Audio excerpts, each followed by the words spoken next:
जय श्री राधे। पूज्य श्री सद्गुरुदेव भगवान के चरणों में प्रणाम। पूज्य श्री उषा बहन जी का जीवन चरित्र।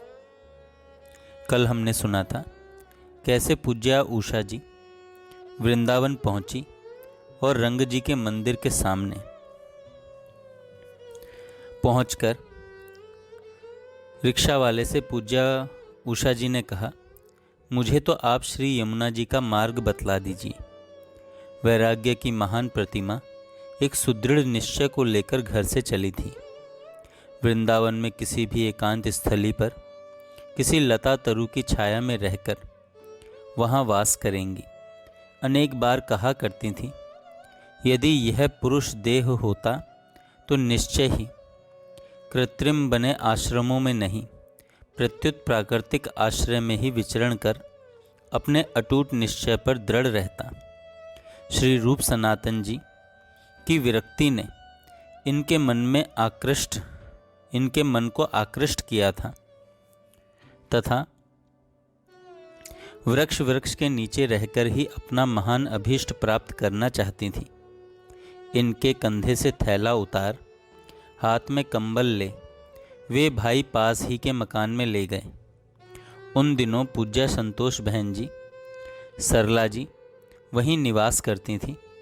संयोग से श्री सेवादास जी भी वहीं विराजित थे। पूज्या संतोष जी का आवभगत का स्वभाव था ही, उसमें संपुट लगा श्री ठाकुर जी की प्रेरणा का। अतः रहने खाने पीने की व्यवस्था पूर्ण रूप से हो गई।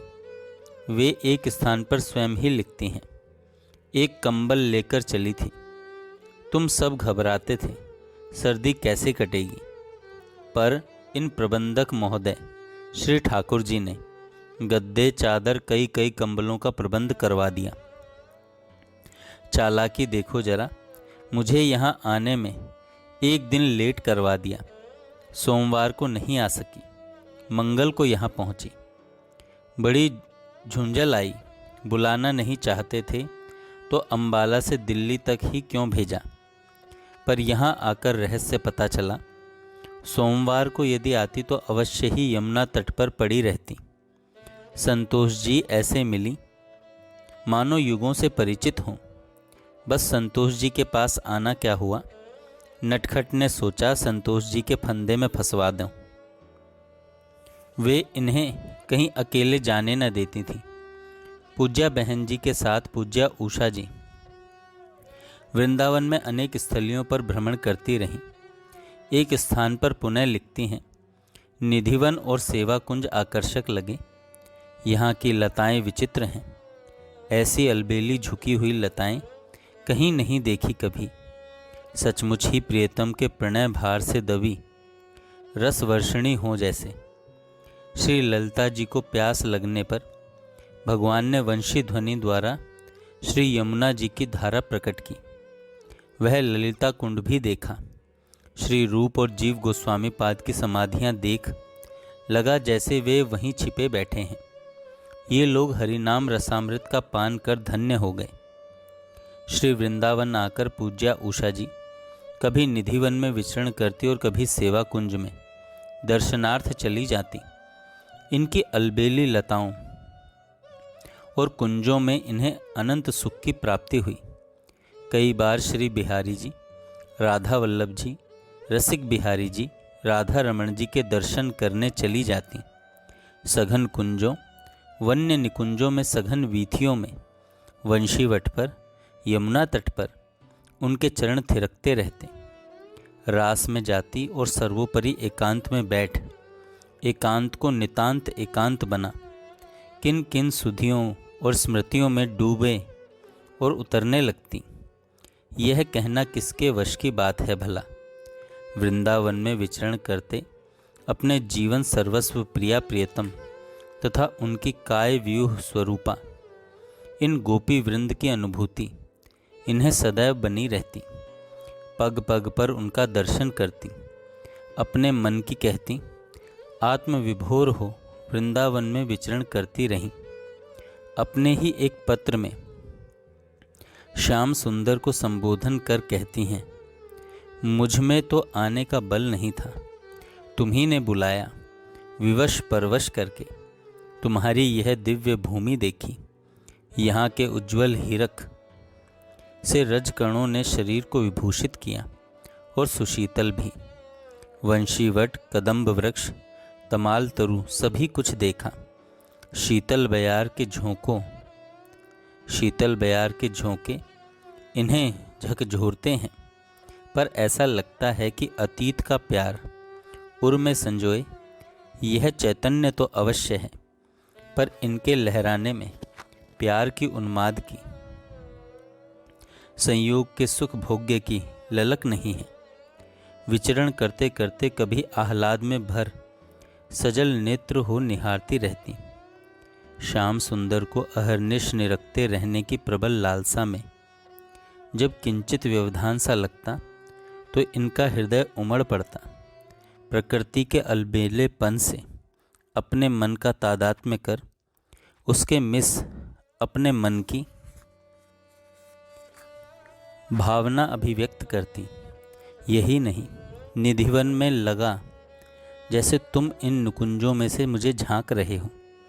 कभी दीनता भरे वचन कह अपने मन की निकालती और एक जगह कहती हैं, जिस प्रकार का स्वतंत्र और निर्विघ्न जीवन चाहती थी वह तुमने होने नहीं दिया। इसका कारण भी मैं खूब समझती हूँ चतुर शिरमोर। केवल शरीर सुख में टालना चाहते हो मुझे, पर मैं भी यूँ टलने वाली नहीं हूँ। तुम्हारी कृपा कोर का, करुणा कोर का, तुम्हारे दुलार का बल है मुझे। इतना ही नहीं, अपनी स्वामिनी तुम्हारी प्रियतमा प्रेयसी के चरणार बिंदु की शरण में हूँ। उनकी चरण शरण का सहारा है, भरोसा है, बल है। अपने प्रणय अभिमानवश एक जगह कह रही हैं, अब बोलो, है तुम में टालने की सामर्थ्य?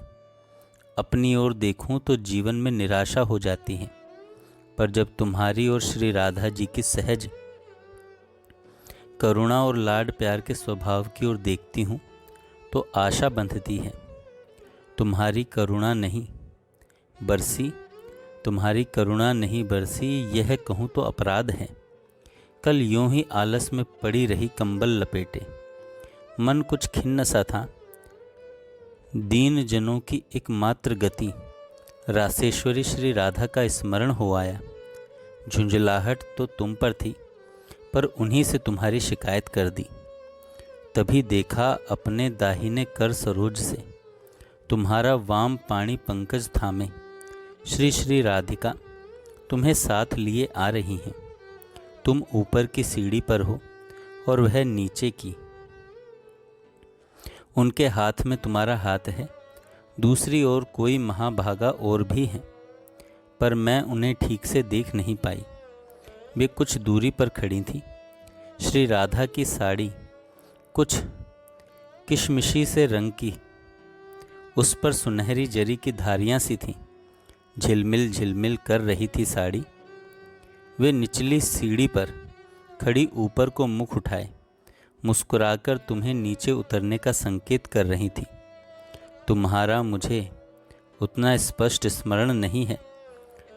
तुम पर झुंझल जो थी, पर तुम्हारा शरारत भरा खिजाने की रुचि से परिपूर्ण मुखमंडल कुछ कुछ स्मरण है। प्रिया जी की इस कृपा कोर से गदगद हुई चुप पड़ी रही। पत्र लेखन उषा जी की साधना का एक अंग ही था। उनके पत्र मात्र पत्र न होकर उनके मन की उमगन ही होते थे। उसमें उठी अनुभव लहरियों से सिक्त होते थे। उनकी उर सरसी में उठे ज्वार भाटे से सिंचित होते थे। प्रियतम की लीला कथा, उनकी रसीली वार्ता, अनुभूतियाँ ही उनका मूल होती थीं। अपने जनों में लीला कथा कहने, उन्हें समय समय पर समझाने, उनका उचित मार्ग निर्देशन का पत्राचार भी एक अनोखा माध्यम था। सामने होती तो लीला कथा में सब कहती, परंतु वृंदावन आकर यहाँ से संबंधित उनकी अनुभूतियाँ, उपलब्धियाँ, यहाँ के दृश्यों का सजीव चित्रांकन और वर्णन इतना प्रत्यक्ष और हृदयग्राही होता था कि वहाँ दूर बैठे सभी के मन का सहज तादात्म्य हो जाता और रसाविष्ट हो जाया करते थे। अपने कहने की इतनी सजीव शैली थी कि दृश्य सामने प्रस्तुत हो जाते थे। ओह, कोई असाधारण व्यक्तित्व ही इस महत् कार्य में निपुण हो सकता है। यमुना स्नान दर्शन का उनका नियम ही था। इसके अतिरिक्त भी वे प्रायः श्री यमुना जी के सन्निधि सुख हेतु एकांत में वहाँ बैठा करती। कभी वंशीवट पर चली जाती और कभी युगल घाट पर बैठी युगल की रूप माधुरी में तन्मय हो जाती। चीर घाट और पूर्व से ही प्रिया प्रियतम का लाड प्यार प्राप्त गोविंद घाट पर जा विराजती, जहाँ एक और उनकी पूर्व की स्मृतियाँ उन्हें झकझोर देती, वहीं उन्हीं स्मृतियों के साकार होते यह रस में विभोर हो जाती। कभी प्रियतम की माधुरी खोज में कुंज निकुंजों में, निधिवन की सरसता में, सेवा कुंज के सुखद सुशीतल वातावरण में तन्मय हो जाती। प्रिया प्रियतम की माधुरी छवि का पान कर उमग उठती। कहीं श्यामा श्याम की शत शत वाणियों वीणाओं की विनिंदित करती हास ध्वनि को श्रवण कर रसमग्न हो जाती। यही नहीं, उनके नैनों से निसृत रस संकेतों से उद्वेलित हो उठती और उन्हें अपने में भरे उस प्रणय माधुरी के अतल तल में डूब जाती। फिर किसे सुधी रहती है इस रस दशा का माधुर्य के चरमोत्कर्ष का वर्णन करने में कौन सफल हुआ है भला। तदपि कहे बिन रहा न कोई, फिर भी अनुभूति का यत् किंचित वर्णन अवश्य हुआ है। साधकों को प्रेरणा देने हेतु, एक संबल प्रदान करने हेतु, इन्हीं भाव लहरियों में आस्वादन रत महानुभावों की रसीली चेष्टाओं उमंग तरंगों में कुछ रस कण छलक कर बाहर भी प्रकट हुए हैं। उन्हीं प्रसादी कणों से आज संतों द्वारा निर्मित अभिमत सतशास्त्र, उनकी अनुभूतियाँ कहीं कहीं संग्रहित हैं।